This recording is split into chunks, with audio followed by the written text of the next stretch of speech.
Great. Thank you very much. Okay, well, hello, everybody. Thank you so much for joining us for this online interfaith forum on the topic of freedom of religion and the right to protest. Just before we begin, if I could please ask everyone just to check that you are on mute unless you've been asked to speak, and to stay on mute unless you're asking a question or you've been invited to speak. It's just to prevent any background interference that might affect the sound quality. It's a pleasure to welcome you all to this forum today. My name, as you can see from the screen, is Ryan Commins. I'll be chairing and moderating the discussion today. We're also joined by 4 panelists whom I will introduce in due course.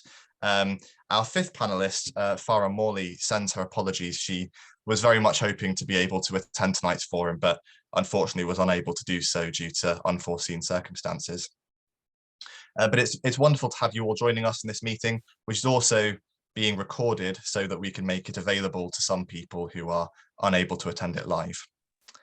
I'd like to extend a special welcome to those of you who are new to this series of online interfaith forums, as well as to old friends.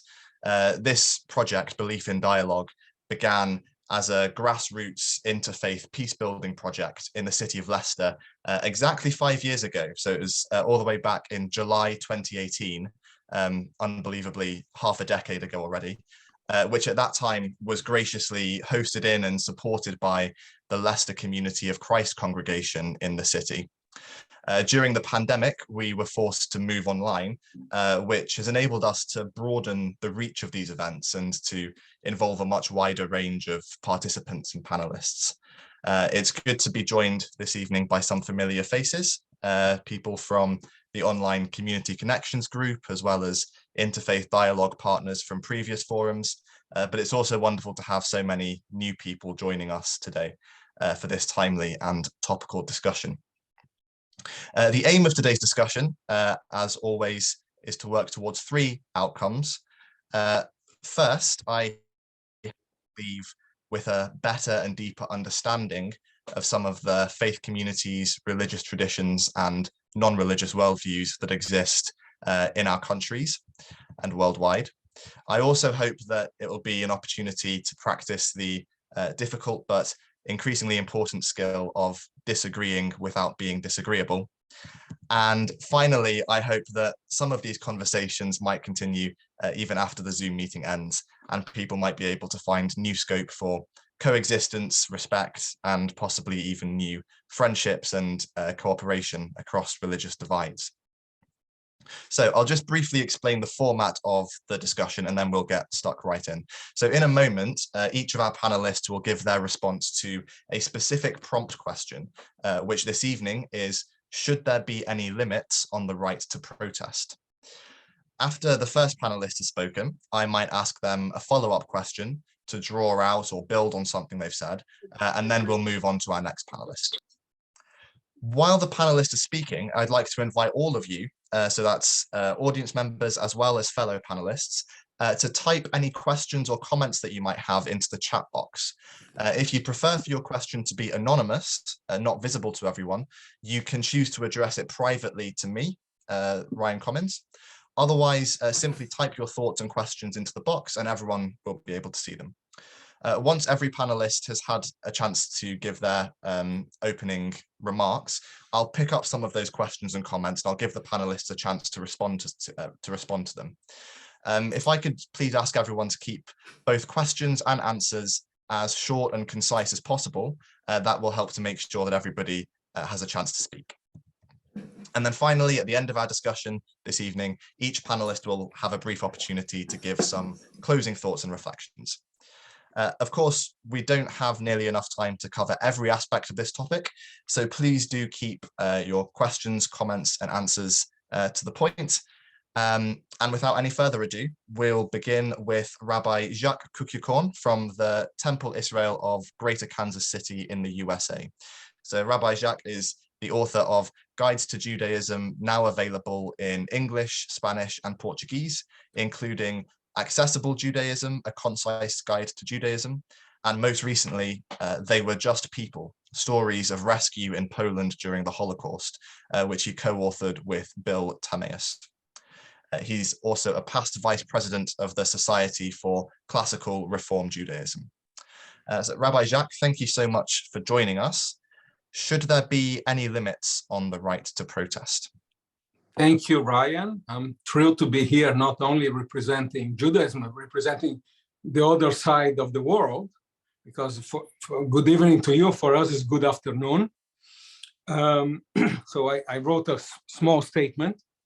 So in Judaism, the question of limits on the right to protest is guided by a combination of principles and teachings from our ancient texts and traditions. These sources emphasize the importance of freedom of speech and expression as a fundamental aspect of human dignity.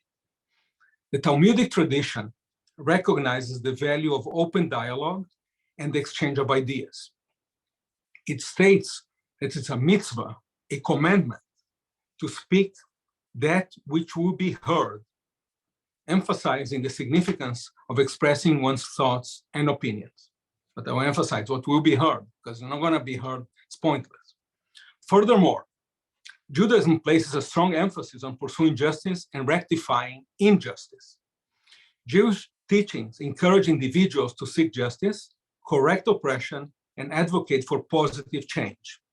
The prophet Isaiah states the obligation to learn to do good, seek justice, and plead the cause of the vulnerable. The Mishnah, part of our oral law, highlights the responsibility to protest against injustice and intervene to prevent wrongdoing. However, while Judaism supports the right to protest, it also places importance on maintaining peace and order within society. Jewish teachings emphasize the respect for legitimate authority and the obligation to follow the law.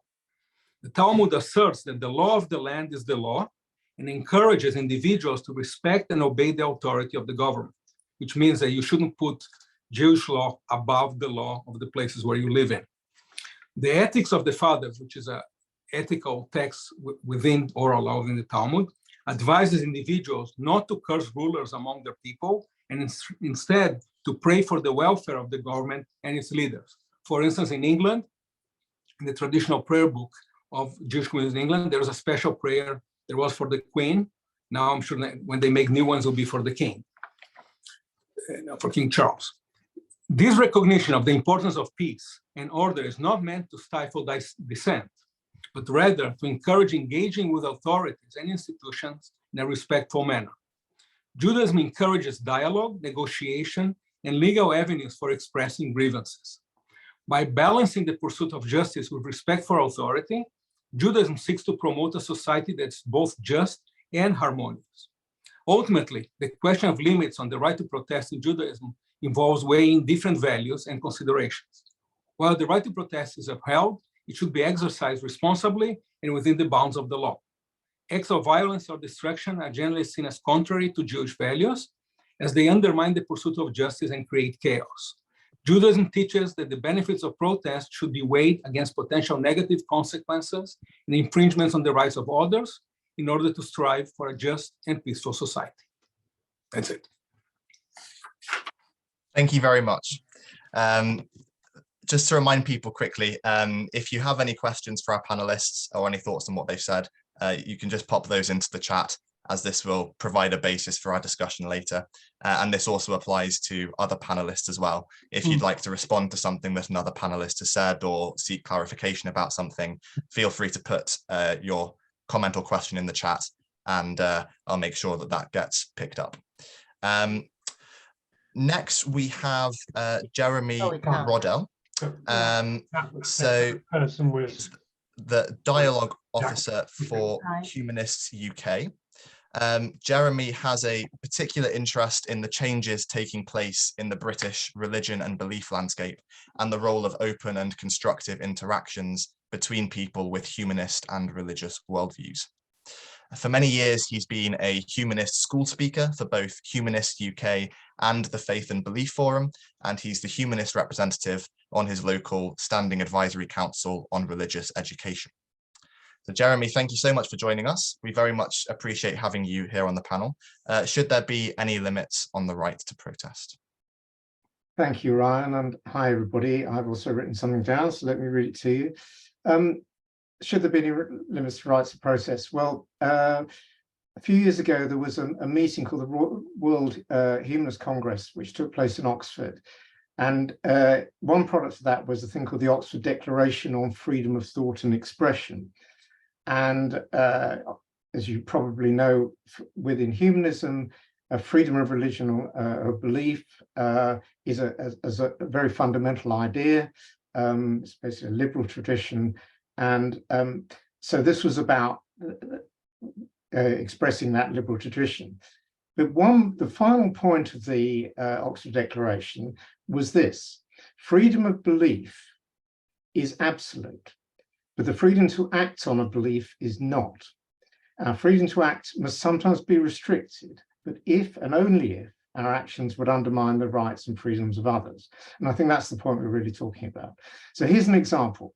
Around the corner from where I live, there's a pregnancy advisory clinic. For many years, a well-funded Catholic group ran a protest outside it. There was a paid activist approaching women trying to enter the clinic, trying to talk them out of it. And lots of cases where women were complaining that they were being harassed on the way in. In other words, the effect of one group exercising the right to protest was to deny the right of another group to access a legal service without being harassed, in this case, at a particularly difficult time of their lives. Now, a few years before the recent Police Crime Sentencing and Courts Act, which is a controversial bit of UK legislation that's just gone through, but it will actually enable buffer zones around abortion clinics. Before that, the local council here used another bit of legislation to do the same thing, and it established a buffer zone. It's called a public space protection order, and it's a compromise. It protects the rights of the women using the clinic, not by banning protest, but by limit it where it can take place, and in this case, it worked. But a few months later, the protesters appeared again. But they were just outside the buffer zone, and the local social media, there was lots of outrage on it.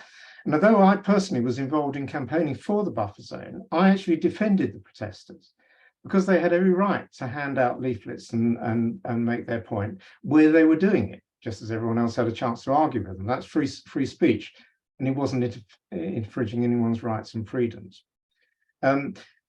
Similar thing after abortion law was liberalised in Northern Ireland. There was a case went to the Supreme Court because somebody claimed that their European Convention on Human Rights was being breached by limits on protesters.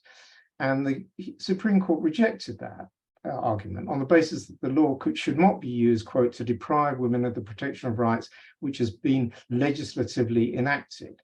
In other words, where there's a clash of values, we can only look for a reasonable solution, and if needed, turn to the tools of democracy and the law to decide who wins. Now, there's a slightly different case when it comes to blasphemy, and I see I'm running out of time, so I can't really talk about that in detail, but I think what blasphemy introduces two other considerations, which maybe we can come up with a discussion which is the issue, which is the issue of intent and the issue of wisdom. And I think those are interesting constraints when we talk about this issue further, but I need to stop. Thank you very much, Jeremy. Our next panelist is Paul Parker. Paul oversees Quakers' national work to support Quaker meetings around Britain and to stand up on their behalf for peace, social and climate justice. He also convenes a national network of civil society organisations which seek to maintain and protect the right to campaign and protest. He's a member of Saffron Walden Quaker Meeting in Northwest Essex. Paul, thank you so much for being here. We're looking forward to hearing your thoughts.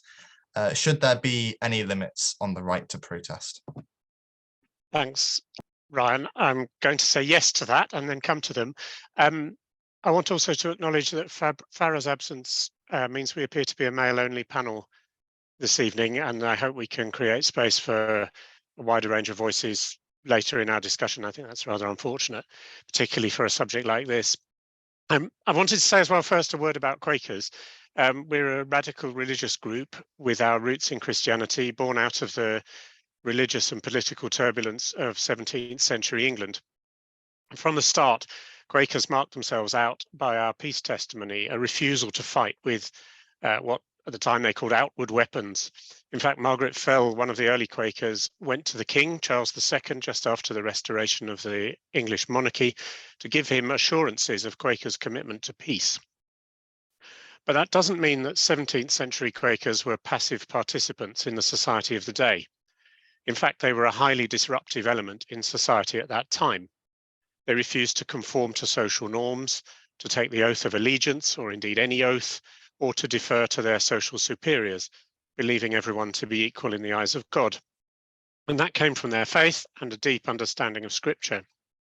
And for it, they were persecuted terribly. My first predecessor as recording clerk of Quakers in Britain, Ellis Hooks, was employed by them to record their sufferings for standing up to the state and its oppression. And that set Quakers up on a path of radical resistance. 350 years on, we still hold a meeting for sufferings, and we again record the names of Quakers who brush up against the power of the state when standing up for their beliefs. We're known for our work on peace, on criminal justice, on the abolition of slavery, for women's rights, and for same-sex marriage. Faith is not just an abstract set of beliefs. It's a commitment to act upon them in the world.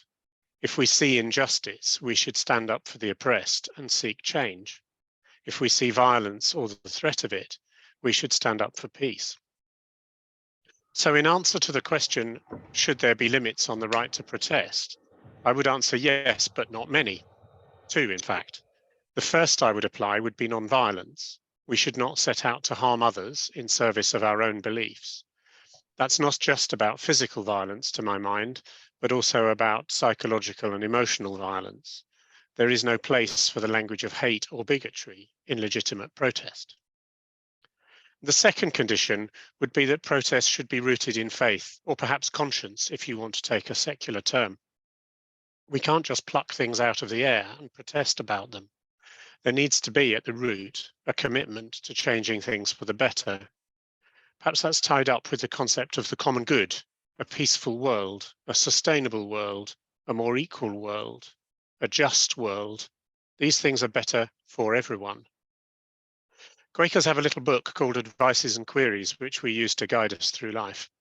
One of the advices reads, "Respect the laws of the state, but let your first loyalty be to God's purposes. If you feel impelled by strong conviction to break the law, search your conscience deeply. Ask your Quaker community for the prayerful support which will give you strength as the right way becomes clear." That's enough of a limit for me. Thank you very much, Paul.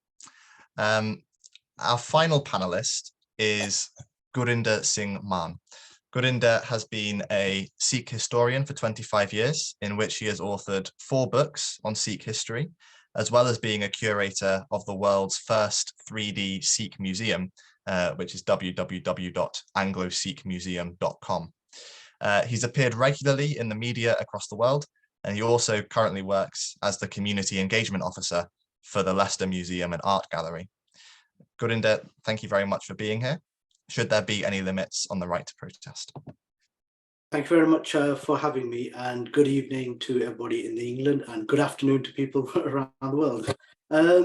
Right, so I think from the Sikh faith, it's actually based on the values of equality, social justice, service to humanity, and tolerance for other religions. In the same way, though, protest is not new to Sikhs, rather it permeates Sikh history, past and present.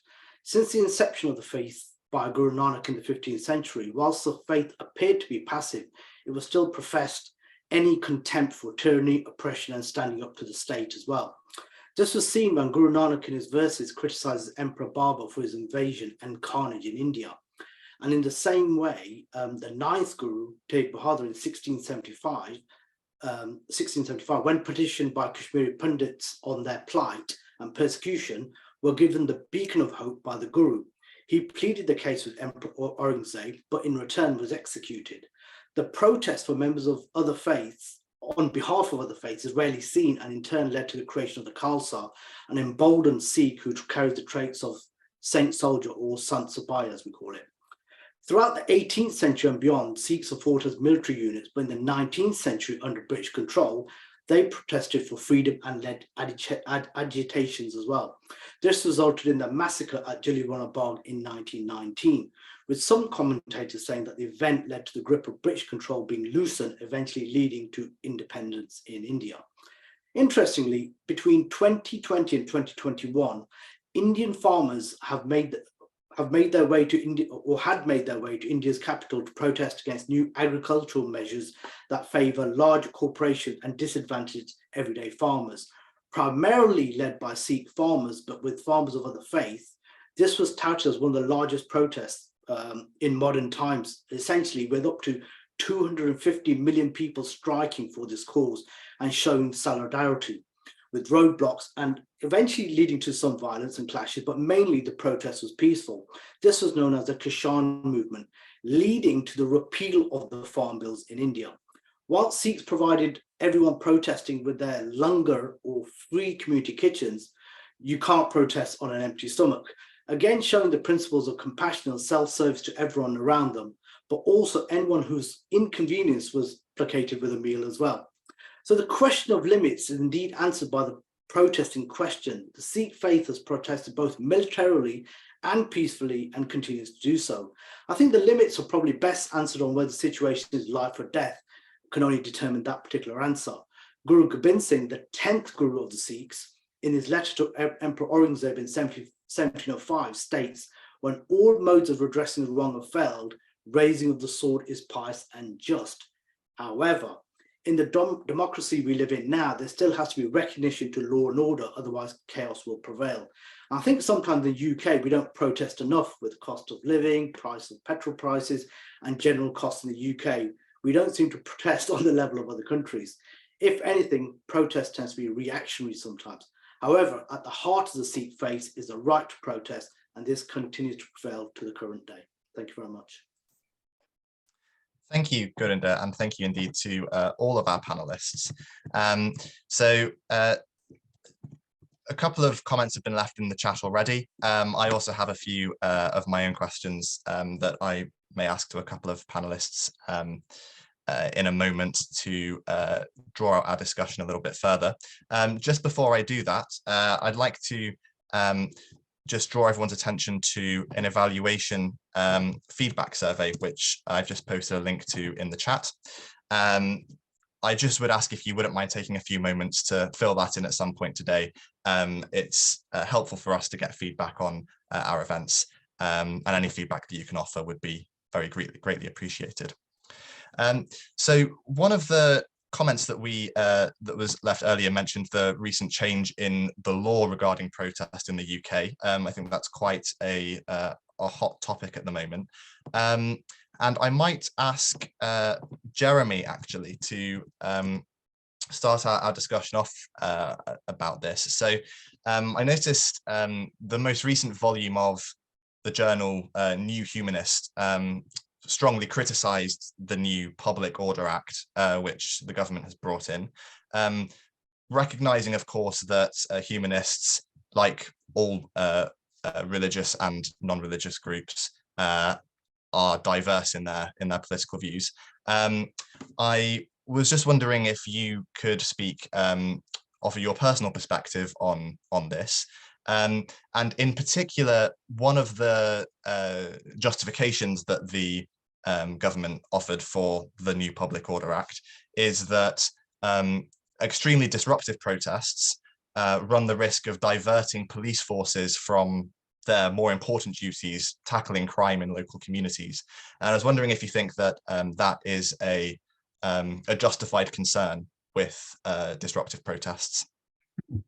Well, you say I'm certainly not an expert on this, and I can't speak on behalf of humanists or humanism on it at all. I mentioned because actually one good thing in it was the, so far not enacted, I should say, was the point I mentioned about the buffer zones around abortion clinics, which is one of the few things that people quite like about the Act on the liberal side of it. I mean, to me, this is all about the question of balance, isn't it?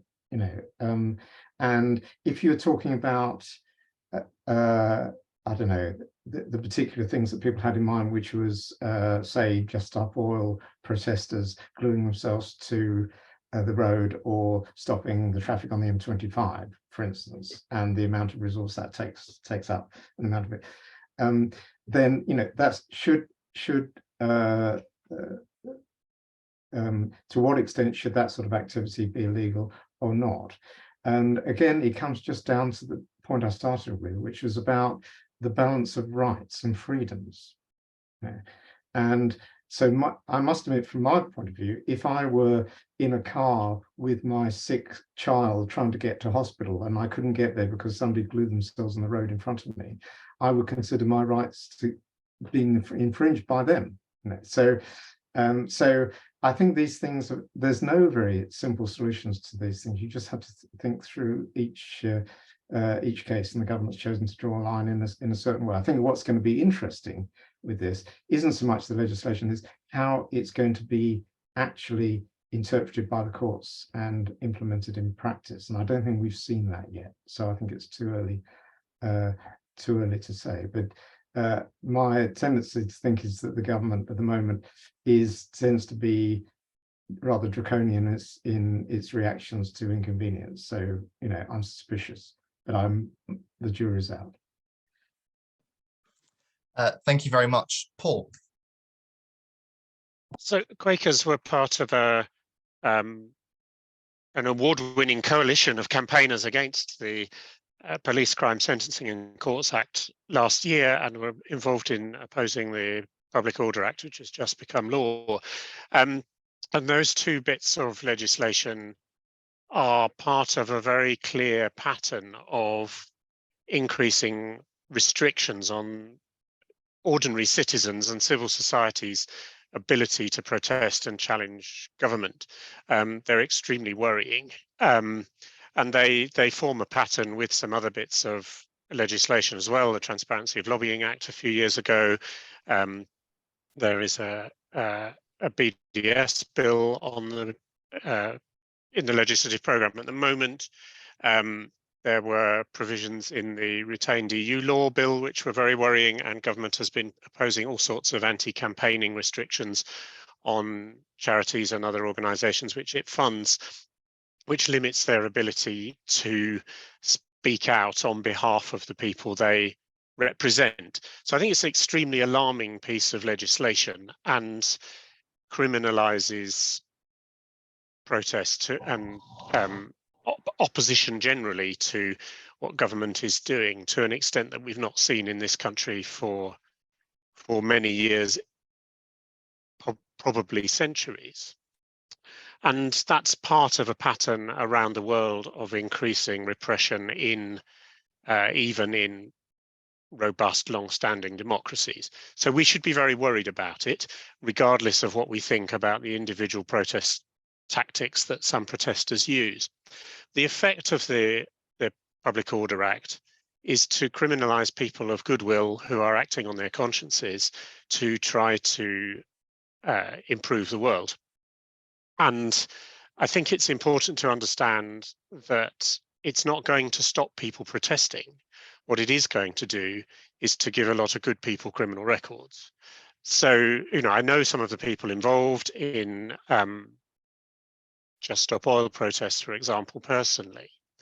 And they are people acting on their conscience in good faith, doing the only thing they can think of to try and make the issues which need to be addressed around catastrophic climate change stick in the public mind and to bring pressure to bear on government. I don't think it helps to criminalise people who are doing that. I think we have to find ways to encourage our government to listen. And one of the things that worries me at the moment is that once you start to peel away the mechanisms by which members of the public can hold people in power accountable for what they're doing, it's very difficult to see why any successor government would put those protections back. It's convenient for anyone in a position of power to find that they are not particularly accountable and can do what they like and get on with their programme. And the trap I think we have to be careful not to fall into is thinking, well, there might be a government coming along whose programme we would all agree with, but those provisions remain in place for any other government that follows. So I think we should be very worried about the current climate for protest in the UK. I think we should be very worried about the state of democracy in the UK, and we certainly, Quakers are certainly continuing to campaign for a more open and accountable democratic process. Thank you very much, Paul. Gurinder, I would like to give you a chance, if you would like to speak to this issue of the new Public Order Act. But also, I'm mindful of development that happened in recent years in India, where the majority of Sikhs worldwide live, which was the passing of the Citizenship Amendment Act in 2019, which offered amnesty to non-Muslim, specifically non-Muslim illegal immigrants, including Sikhs as well as people from other religious traditions, who were illegal immigrants from Pakistan, Bangladesh, and Afghanistan. So I was wondering if you are familiar with that act and whether you think it's a step forward or a step backward for freedom of religion. Yeah, just before I go on to that, I just wanted to chime in onto the actual this Public Order Act as well. I think one of the interesting things to come out of, or may come out of it, is the social media aspect of it as well. Because at the moment, as we all know, that social media is very, very hard to control. But from what I understand, there's also a lot of retrospective things that the Act does as well. So that includes going back and looking at social media posts, whether they were, you know, not intended to be inflammatory, or if they were intended to be pointed towards a certain direction, could actually be used in a certain way under the new Act. And again, I think the proof of the pudding is going to be when it goes down to the courts, I think, because I think there's going to be a lot of things when it comes down to interpretation, how this is all going to play out. So whilst the Act is very, very new, just in terms of what Jeremy mentioned as well, it will really play out once we start seeing these, well, certain instances of these coming to court and then finding out. And that's when the real evidence of how important this bill is, well, positive or negative, will actually play out. Just to go into your question about citizenship in 2019 as well. It's very, very interesting because in India, the law itself is actually based on Hindu law, if one can say that. So the constitution, when it was made, was based on everything being kind of based around a Hindu-based kind of system. So when it comes to other minorities, whether it's the Sikhs, Muslims, or anyone else as well, it's almost like saying that, yeah, if you are a citizen, you are still professing to a kind of Hindu form of state, if that makes sense. So I use that word very, very loosely, if that makes kind of sense. But I think what the bill did in 2019, I think it was a mixed reaction, basically, for people coming into, or migrants coming into India as well, whether it's from Pakistan or various others as well. I think there's been a mixed reaction, if that makes sense. But I think moreover, I think the actual government, the way it works at the moment in India, it seems to have a kind of bad rep, should I say, for actually dealing with minorities. And unfortunately, this act itself, I think, whilst it was a small step in terms of recognition, is not going far enough in terms of actually recognizing minorities in its actual place as it is now. So the act itself was about giving representation to people and actual a status, but really a state itself should give recognition in as it is now. And I don't think that's what the government is doing at this moment, or it's not appearing to show at this moment in time. But again, time will tell as the government goes on to the next couple of years, really. Thank you, Gurinder. Jeremy, I'll go back to you. Thanks. I just wanted to pick up one point that's come up in the discussion so far, which is particularly that Paul mentioned. I think we're agreeing on a lot of this stuff, aren't we? That there is some limitation. But Paul mentioned in particular this question about the limits are that non-violence, which we all agree on, but the question about the process is sort of legitimate because they're rooted in faith or conscience. That worried me a little bit.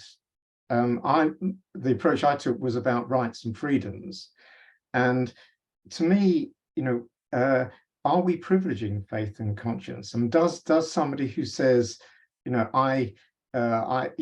if I go back to my abortion example, I think abortion is murder, and that's a very profound example of faith and conscience, and I'm entitled to, do what I like to protest against that, and do we privilege that over somebody that says, I think we should have fewer immigrants, and therefore I want to protest about that, and we say, well, somehow that is of lesser importance. You have a lesser right to do that, because it doesn't count in quite the same way. I'm not sure that feels right. Obviously, I would agree more with one than the other, but it doesn't feel right. Is conscience being? Is it a trump card? I suppose is what I'm saying. Thank you. Yeah, on this point of faith and conscience, Rabbi Jacques, I'll bring you in on something related to this in a moment. But first, I'll go over to Paul and give you a chance to respond to that. I think it's a really tricky point. And Jeremy, I think you're right to kind of home in on it. Quakers have quite a developed process for testing when people have a kind of deeply held, what in Quaker terms we call a concern, with their community, to try to ensure that people don't just hair off after the first idea that comes into their mind when they respond to something. But I do recognize the potential that any religious community or any community really has for a kind of groupthink to emerge, which doesn't get sufficiently challenged and tested. And I think that's something that we all have to be vigilant about. There's something for me in here about how issues around power and privilege play out as well. That where you've got, for example, an erosion of the rights of women being advocated for by religious communities which are dominated in their leadership by men, then I think there is certainly a legitimate question to be asked about whether that belief, if that's the right word for it, has been adequately tested across that community, for example. So I think it is a really thorny issue. How do you put limitations on what people can believe? And I think that distinction that was made in the introductions about the difference between a belief and the right to, how you act on that belief, or perhaps how you impose that belief on others. There's a line in there that we could do with understanding better, perhaps, between us. Thank you, Paul. On this kind of topic of whether there is a privileging of faith and religious viewpoints, Rabbi Jacques, in your opening remarks, you explained how the freedom of religion, the right to freedom of expression, can be supported and is rooted in the Talmudic tradition and in Jewish tradition. But there are also kind of thornier passages in the Torah, for example. Exodus chapter 22, whoever sacrifices to any god other than Adonai alone shall be devoted to destruction. Are religious texts such as these conduce free and tolerant multi-faith society, in your view? You're on mute. I am so much better on mute, you have no idea. In fact, I was thinking here about a Kabbalistic concept that says that God had to, it's called tzimtzum, that in order to create the world, God had to shrink up himself and shut up, be quiet, shrink up to allow the world to be created. And I realized that the question we're having, I even wonder, why is this question? And now I realize it has to do with something that's happening. It's very relevant in your society. So I'm happy to be quiet here and be observing and learning. But since you asked, what I can tell you, it gives me an opportunity then to explain to you Judaism in general, is the rabbis teach us that the one that interprets the Torah, the Bible, the text, literally, it's as if you burnt it. because there's no question that the Bible is discussing. It has all kinds of horrible things that you should stone adulterers, that that on a very basic reading, and we don't have time for it now, but if you did a very cursory reading, homosexuality would be wrong, would be sinful. That's totally not what the text says, because eating shrimp and being homosexual is exactly the same sin, just on a cursory reading. But so what the rabbis teach us is that the one who reads the text literally is as if you burnt it. So all the texts have to be interpreted, and obviously also they're interpreted in every generation. So and in the context of what cause is right or wrong, the rabbis covered that very easily. That says a cause that's good, that's for the sake of heaven, is the one that in the end will endure, and the one that's not for the sake of heaven will not endure. And I'll just say add also in a slightly humoristic way, that Jews have a tradition of complaining. To some degree, there's a prophetic tradition, but also it is said that so when I complain all the time, I tell my wife, I'm not complaining, I'm being prophetic. But we also say, what does a waiter ask at a Jewish restaurant or a Jewish country club? Is anything okay here tonight? Thank you. One of a question that has provoked a little bit of discussion in the chat and might be worth discussing amongst the panelists is whether protesters are winning the hearts and minds of the general population through their tactics, and also whether that is even their aim. I wonder, I might direct that question to Gurinder. Do you think that through disruptive protests, protesters are winning the hearts and minds of the general population? And do you think that is the point of protest? Is that the purpose of protests? Yeah, I mean, obviously the main one that comes to mind is the Just Oil protesters that we see virtually nearly daily, actually. And it's interesting because if you look at their style or type of protest, it's debatable whether their tactics are new or not new, essentially, but they do seem to have actually kind of definitely brought their kind of agenda on the table. Now, whether people agree with it or not, that's different, but it's definitely brought them up levels where maybe other protesters, or you may not have seen through other types of protest. So I think the tactics for in that particular case, and obviously, some examples are already being given in terms of whether they're valid or not, depending on what your status or your state of mind is. Because if you're running towards work and you're in the middle of a traffic jam, and then you see these people as well, then your view on these individuals will obviously change. But going back to the secondary point in terms of what you're asking is about, is that their intent? Is it the whole idea of to get hearts and minds? Well, it depends, because you've got to look at it. Is the actual idea of protest to actually lead to governmental change, or is it to lead to popular public opinion, if that makes sense? Because they may be the same thing, but they could be totally two different things as well. So I think a good example of this is maybe just striking as well. So let's just take the recent rail strikes we've had in the UK. So you'll tend to find that there has been recently a lot of support for the rail strikes, even though the public has been inconvenienced, because the tactics are very simple and very regular, if that makes sense.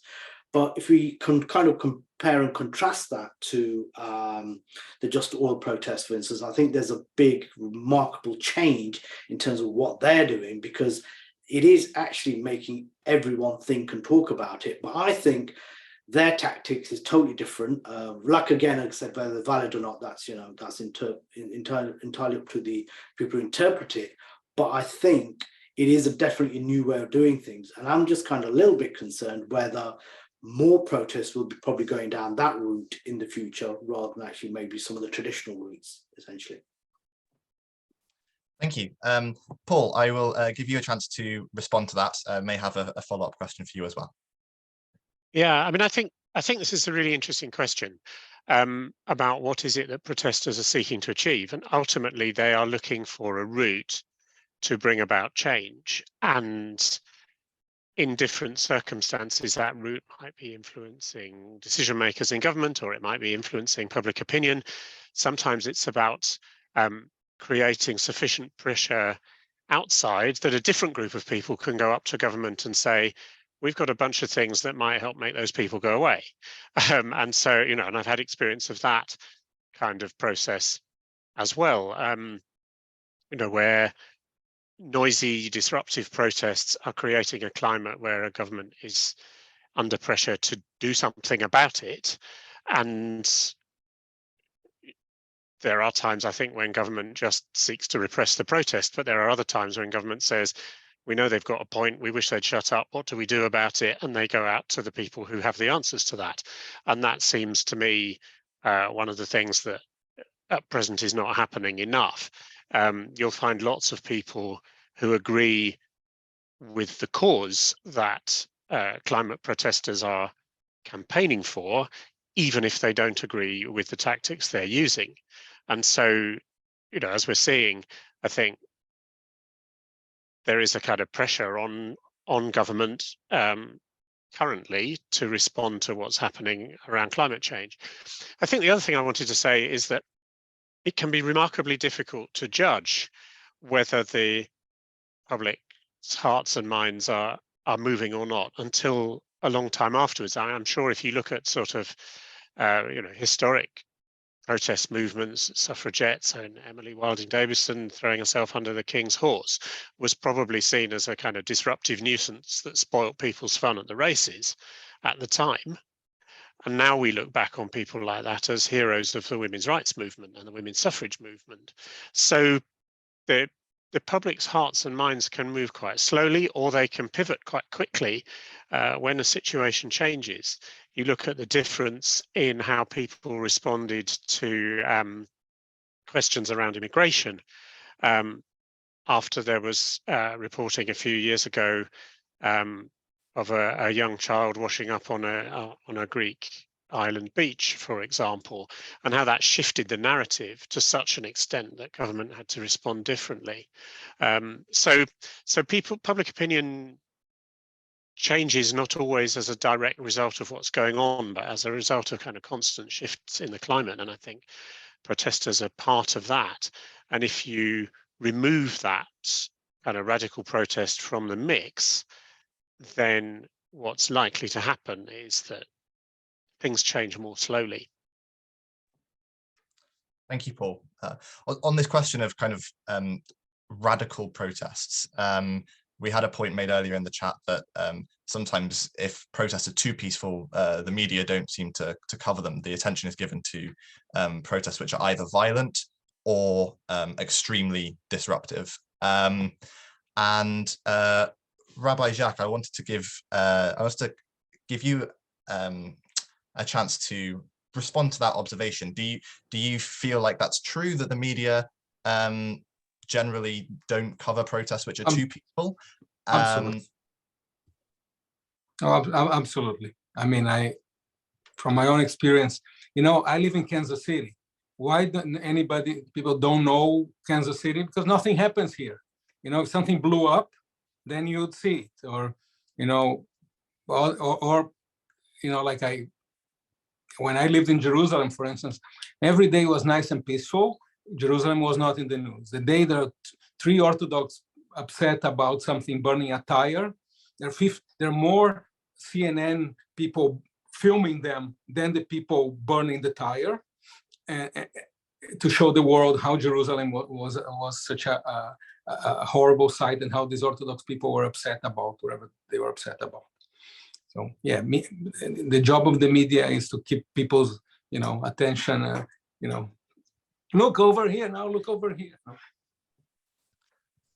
And you also, do you feel that there is a cultural difference between European protest and American protest? That's the question I sent you. There's nothing to do with being a rabbi. Being an American, I was wondering, maybe, I don't know if I'm going out of the goal of this panel, but why do you guys think that, first of all, I'm not only an American, I'm also originally South American. Actually, in fact, I have some of my students from Mexico have logged in. But why do you think that people in Europe protest so much, and why do you protest so violently? Because around here, people, if they protest, which is rare, we have had some racial things, but even then, they're nothing like what you have in Europe. Why do you protest so violently? Okay, Jeremy, I will give you a chance, firstly, to respond to the point that you wanted to respond to, and then also be interested to hear your thoughts in response to that question as well. Well, firstly, let me just pick up that question. I think there's a big cultural element of it, and it's not, you can't generalize for Europe either. And the difference between the UK and France is very remarkable in that respect. I mean, it seems to us sitting in the UK that the French will take the barricades at the drop of a hat, and when we wouldn't. So there are very big differences between, and I think some of those are cultural and some of them historical, maybe in that case, the impact of the French Revolution and so on. So I think, yeah, there's a big cultural element in there, and I'm sure people have done PhDs to try and look at that. I just wanted to raise two points, just throw them into the mix, really. One is that, this idea that you get things done by having more extreme forms of protest, and that somehow that's a good thing. We tend to think that because, would people think that if exactly the same tactics were used by people whose views they vehemently oppose? I'm not so sure they would, at the moment, we have to be very careful about limitations to the right of process. They have to be applied generally to everybody, whether that we agree with them or not. And the second point is that what we've been thinking about when we talk about this term protest is street protest, really. But of course, there are many ways in which people oppose governments, of which street protest is just one. And I'm wondering whether we're being too narrow in the way in which we're looking at the question. Okay, thank you. There's I think, two good points that I'm sure we'll pick up further. And if any other panelists have want to jump in immediately on those, then feel free to raise your hand or to raise your hand at any point, and I'll bring you in. Yeah, can I just chime in there? I just want to Yes. say, Jeremy, I live in Kansas. For me, anything past Chicago is Europe. I don't know the difference. Okay. Yeah. So right. Unfortunately, I haven't got my. For some reason, on my Zoom, I haven't got the actual button, which seems to suggest when you actually asking for a question. So I just put my hand up if there was anything. I think just going back to what this idea of America versus Europe. I don't know. I thought the Capitol riots were pretty violent compared to what takes place in Europe, actually. So I thought the Capitol riots, if you use that as a mark of protest, was something I've never seen for a long time anywhere when it comes to democracies in the world. So, it is worth actually investigating as to whether, an incident like the Capitol riots is, something really, really major. And does that set a precedent? Because, that's something that normally does not take place in Europe. So, there is that challenge in terms of America versus Europe, the other way around as well, effectively. Thank you, Gurinder. Paul, I wanted to give you a chance. Firstly, if you had any thoughts that you wanted to share in response to what's been said so far, but also there was a comment that I thought might be appropriate to ask you, since you dwelt some length on the importance of protests being peaceful and non-violent. What do you make of instances where, so the comment suggests a child dies because it can't get to a hospital because of disruption on the road, or ambulances being held up due to transport disruption? Is that still a peaceful protest? Do protesters bear some liability or responsibility for the negative, potentially serious negative consequences that could come from those situations? So yes, I think protesters do, and I think they have to weigh that up against the potential consequences of their protest not being successful. If you look at the impact of climate change, for example, around the world. People are dying in huge numbers because of catastrophic flooding, famine, parts of the world becoming uninhabitable, island nations being lost in the next few years. I think if you are those protesters, then you're weighing those things up against the potential harm from the disruption that you're causing, and I don't think they do that lightly in my experience of them. I also think there have been a number of instances of disruptive protest where people have been prepared to make way for emergency vehicles. And so you can see that a lot of the people involved in that kind of activity have given extremely careful thought to what they're doing and how they go about it.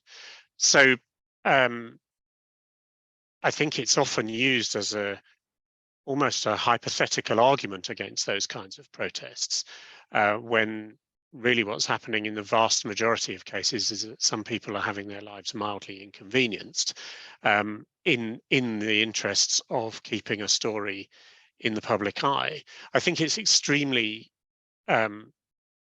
unhelpful that peaceful protest is reported as little as it is, because it creates, I think, a very distorted impression that most protest is violent. And I mean, I was quite surprised by Jack's assertion that protests in Europe are more violent than in the US, because I don't have any experience of protests in the US, but I have a lot of experience of protests in the UK. And in my experience, they are overwhelmingly non-violent.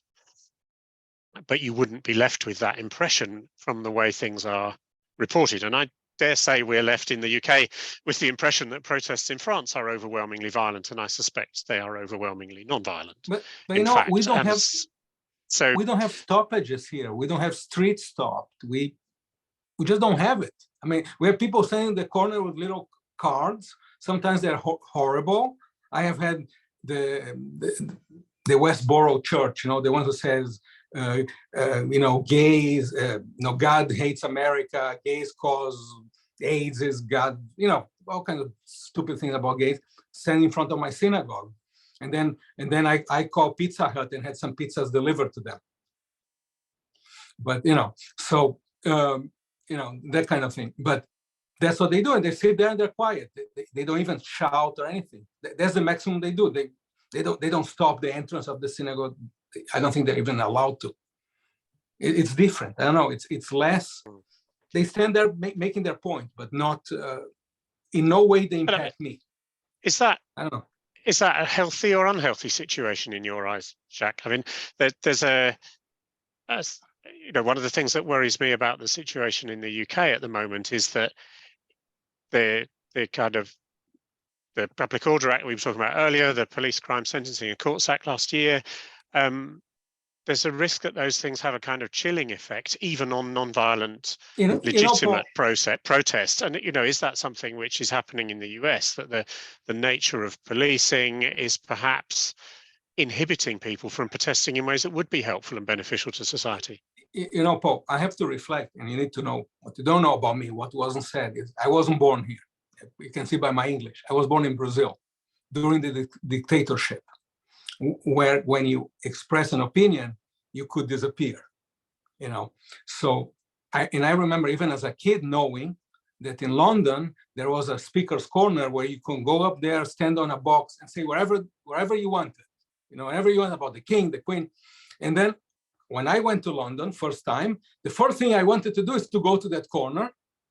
And I went, and there was nobody, which was great. At that moment, it was very disappointing. But as I reflect upon it, it's actually great because you have so much freedom that you're even free not to, whereas we probably, so I think it's good. It's good to have the right. It's even better not to need to. But I don't know. I mean, I think deep down, even though I don't like it, I think you're right.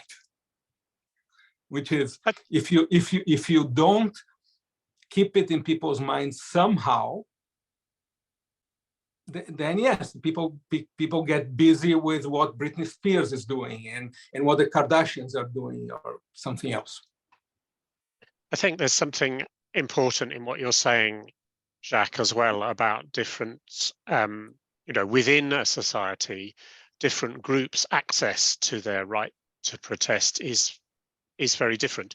If you talk to people of colour here in Britain about their experiencing of the policing of protests, it's very different from the answer you get if you talk to white middle class people taking part in protests.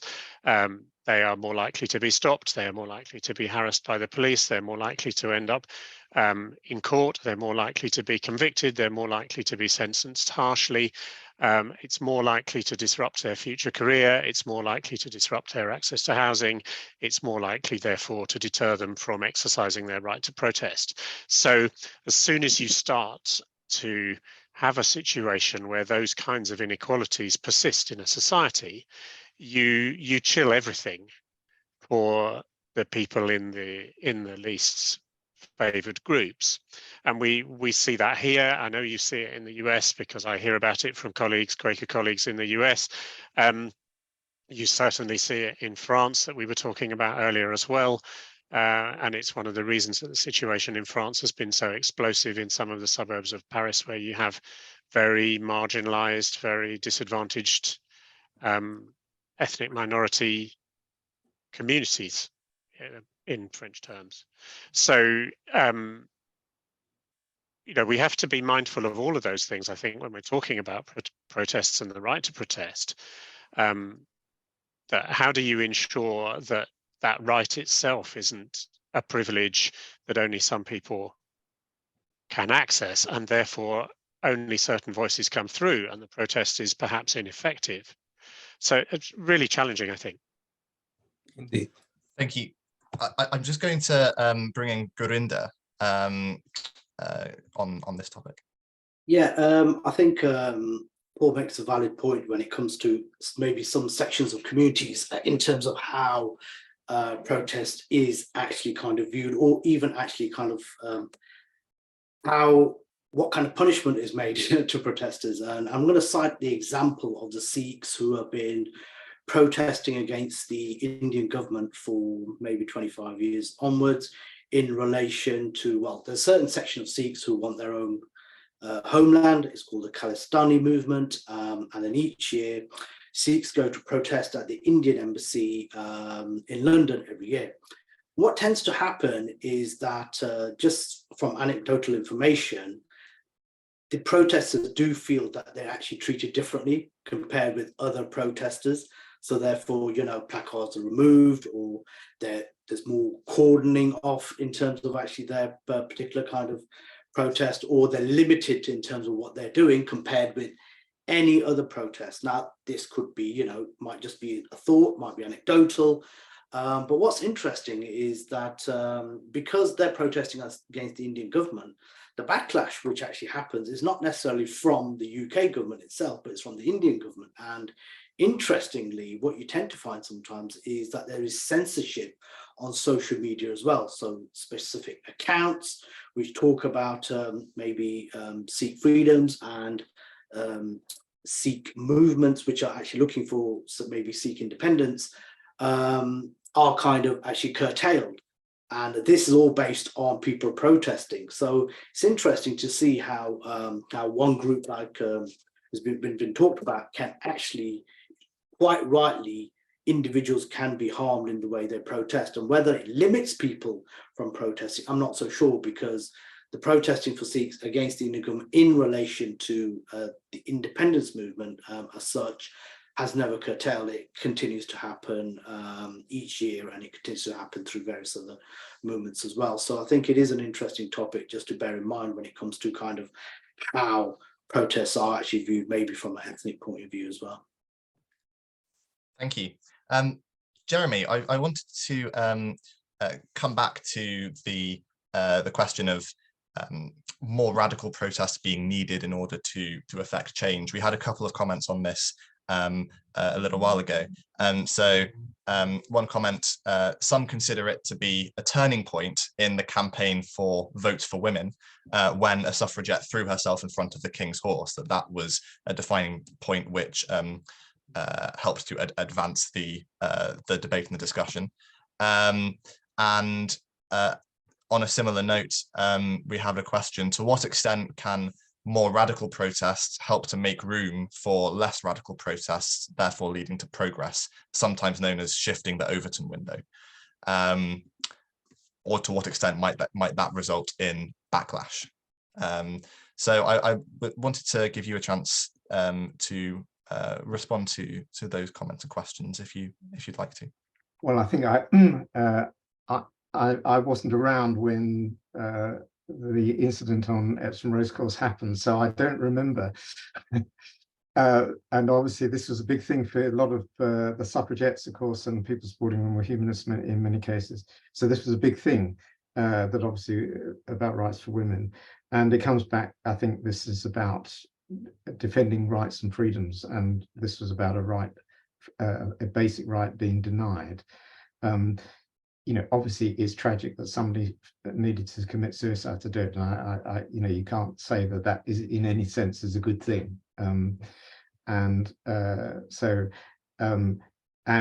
it was a component of a much longer term development, the same as the abolition of slavery was, when of course the Quakers had a huge impact on. So I'm not sure, I don't think you can really say a particular instance like that was the key thing, because there was a big momentum, and we shouldn't downplay the sacrifice and things that lots of other people did as well. Yeah, so that it's very hard to disentangle these things. On the question about sort of radical protest, it depends, I think, on the situation. If you're in basically a free society, do you need radical protest? I don't know. And I think we're talking about rights, and often the question somebody might say, well, okay, I'm going to do something for which I don't have the right, and I'm going to live with the consequences because I feel so strongly with this case, and maybe that will have an effect. That's not really about the right to protest, because it's basically saying you're going to breach your rights in order to do what you want to do. So I don't know. I don't know whether what's where the limits. I do, though, feel very uncomfortable with one of the things that Paul said earlier on, that whereas I agree completely with what he said about the fact that there's some groups in society have greater freedoms than others do, and we're talking about unequal policing in particular on some disadvantaged groups, and he's absolutely right at what he says about that and about the inequalities in society. I do worry, though, that where people somehow comes back to the point about whether conscience, something said, I feel very deeply, and therefore I'm the one that decides whether to let the ambulance through or not, but it depends on my conscience, and because climate change is such a terrible thing, therefore something I should be in the position to take that decision. I reject that. I don't think that anybody has the right to make that decision. I think that's where government has to draw the line, and we may decide to draw it in the right or the wrong place. But I think it's presumptuous for a protester to feel that they're entitled to make that decision on behalf of other people. So yeah, so I think that's a difficult thing. Thank you. Paul, if you'd like to, I'll give you a chance to respond to that, to clarify or elaborate a little bit on your views. I wanted to pick up on a completely different thing that Jeremy said there, which I think is just a fascinating question. If you had a truly free and equal society, would radical protest be necessary? And I would reframe that, I think, in the sort of Quaker language that I started with at the beginning of all this. Is there a need for protest in the kingdom of heaven? I'm not sure there is. So how do we create a society which is so just that radical protest isn't necessary? And I suppose, one of the things I was thinking of is that Quakers in our own community have a process for making decisions, which involves us gathering, coming together in silence, putting a question before a meeting and hearing voices equally as people kind of feel led to contribute to that, and then trying to come up with a minute that we write in our meeting as we go along, with which everyone present can unite. And so it's an attempt, I think, to create unity across a large community. And, you know, I was at a yearly meeting of Quakers in 2009, where we united behind a recognition that same-sex couples' committed relationships were equal with those of opposite-sex couples, which led us to campaign for the change in the law on same-sex marriage, which was enacted 10 years ago in the last few days. Incredibly, it's already that long. And that's been something which has been a kind of remarkably unifying thing in the Quaker community that everyone was able to get behind. So, you know, and I think very often democracy is the closest mechanism we've found at scale across a whole nation to try to reach that sense of justice for everybody and equality of voice. But the democracy we have here is quite a flawed one, as it is in most other countries, I think. And so you're left with a society which is to some extent unjust, and therefore the need for radical protest and protest of other kinds, and all the other creative ways in which people go about bringing social change to happen, because of the imperfection of the systems that we've created to govern ourselves.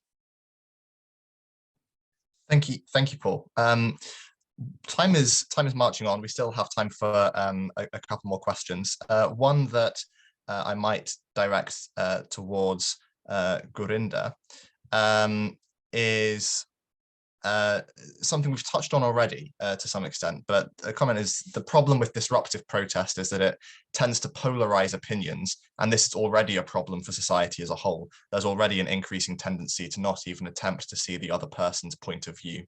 And I was wondering to what extent you agree with that is a problem with disruptive protest.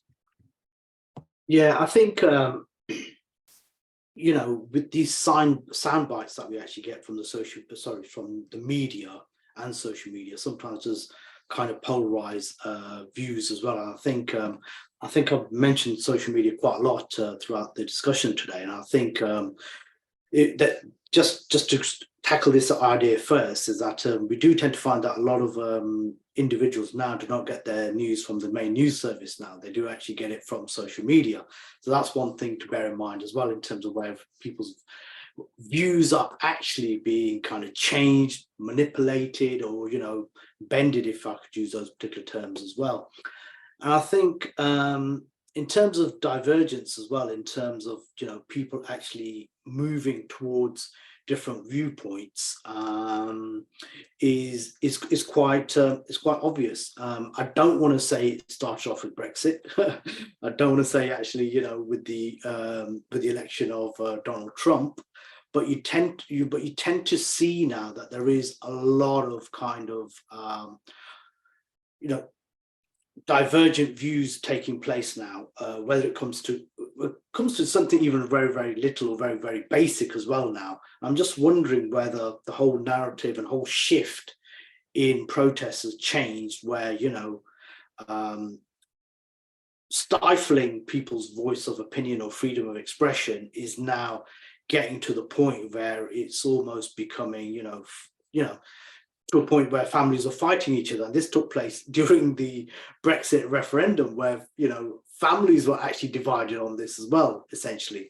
So I think that it is a problem now, which I think is exacerbated by the news media as well, I personally think. And interestingly, the UK has had some new channels as well that maybe people may be aware of, like GB News and Talk TV, etc., which is also actually kind of giving a different perspective compared to with the news channels we had previously as well. So I think I personally think in the future coming, or the way the future is turning, I think there seems to be a lot more polarization in terms of what's taking place. And interesting, you find that with ministers of parliament as well, with MPs as well, where I think there would have been a lot more consensus many, many years ago. But I think we're trending to find that there seems to be more divergent opinions, and even the ruthlessness in terms of respect as well, in terms of people not even able to have a dialogue amongst themselves, even if you have different opinions. And I think that is not a good thing, basically. So I think we actually may be leading down a slippery slope. But again, like I say, time will tell, essentially. Thank you, Gurinder. We are, since we're coming towards the end, I may move on to giving people time to offer their closing thoughts and reflections. But I think I'll start with Jeremy. I'll begin with you, because there was a comment, somebody asked if we could hear a little bit more about what you had to say about blasphemy. That was something that you mentioned in your opening remarks, but we haven't ended up elaborating very much on the topic of blasphemy during our discussion. So I'll give you a chance to address that question and to expand on that a little bit, and to offer any closing thoughts that you might have. Thanks, Ryan. Yeah, just on blasphemy, I think if we just take a particular two examples. One is there's the teacher who showed the Charlie Hebdo Mohammed cartoons to a class an RE class in Batley in Yorkshire, and had to go into, did it to encourage discussion about blasphemy law, and he had to go into hiding because he was threatened by some Islamist protesters. Now, obviously, that's unacceptable, but it highlights an issue about intent and wisdom. His intent was actually benign intent. It was to try and get his pupils to have a discussion, a sensible discussion about blasphemy, and it goes back to what Gurinder just said about having reasoned discussions. Good intent. Was it wise? Probably not, because he knew he was going to upset a lot of his Muslim parents and things, and he probably could have achieved the education objective in a different way. So there's an issue here when we're within the envelope of the law, in thinking about intent and in thinking about wisdom. And the other example is about, Sweden, people burning the Quran in Sweden. Now, there is a very clear example where the intent is a malign intent. It was deliberately done in order to foment division. Should that form of protest be legal? I don't know. It certainly is highly undesirable in establishing a peaceful society. So I think those two issues, intent and wisdom, are something to take into account, as well as the law, which was what we've been talking about.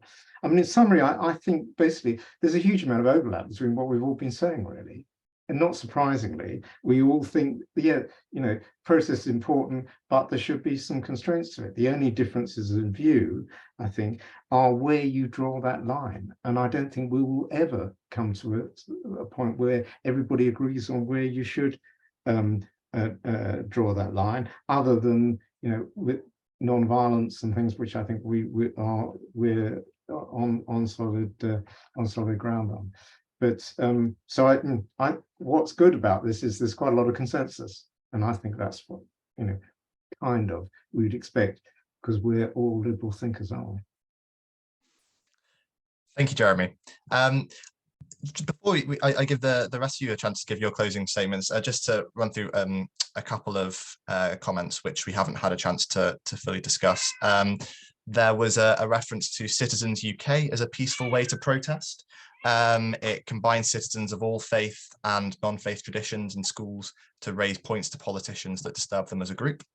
And also a question that we've had about how to get permission from authorities to protest. It occurs to me that that could be meant both in an individual sense, kind of if you are an individual wanting to protest, but you're concerned about the legalities of that, what advice might be helpful to such a person, but could also be intended in a more societal sense. How as a society do we safeguard our permission from authorities to have the right to protest?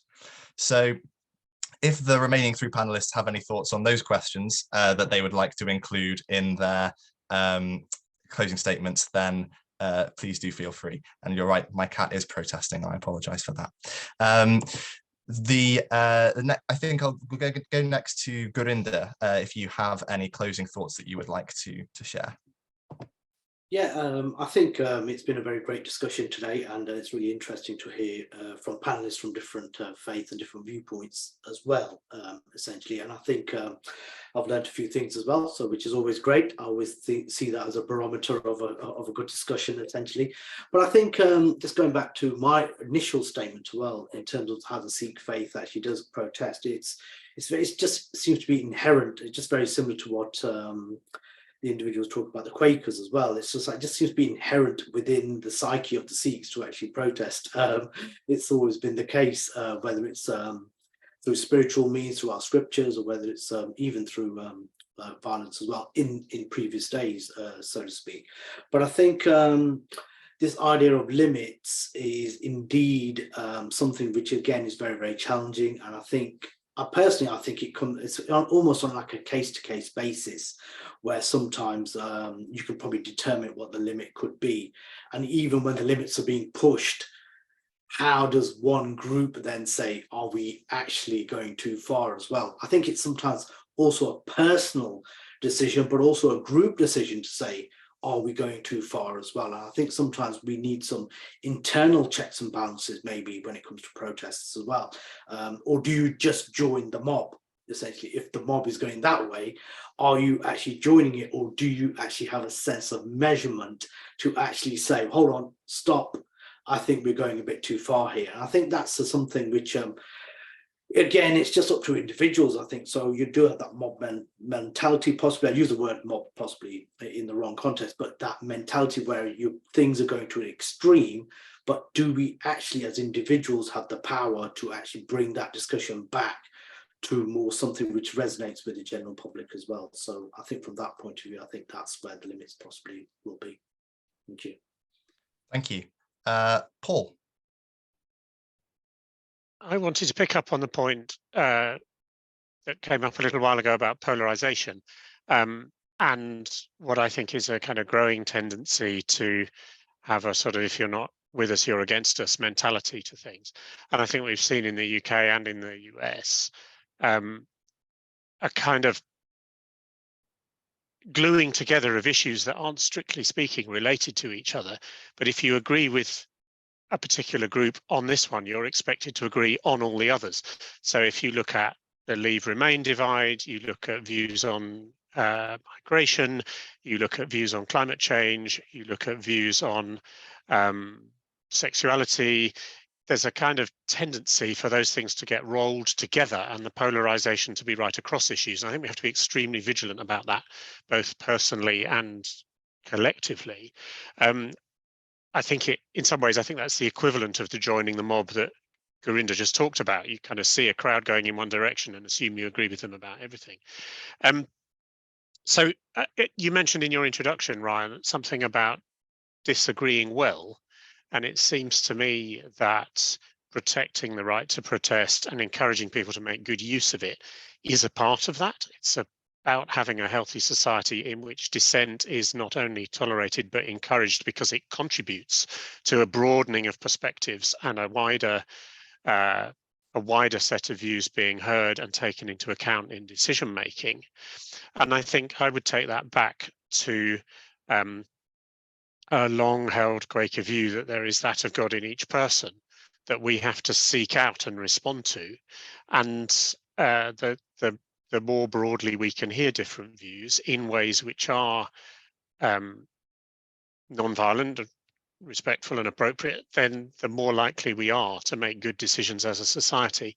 And finally, I'm just going to drop into the chat a link to an organisation called Green and Black Cross, who provide a lot of advice on protest and people's legal rights, just to respond to the question about how to inform the authorities and what you can do and can't within the law. Thank you very much, Paul. Finally, Rabbi Jacques. You're on mute again. I would like to do a couple of things.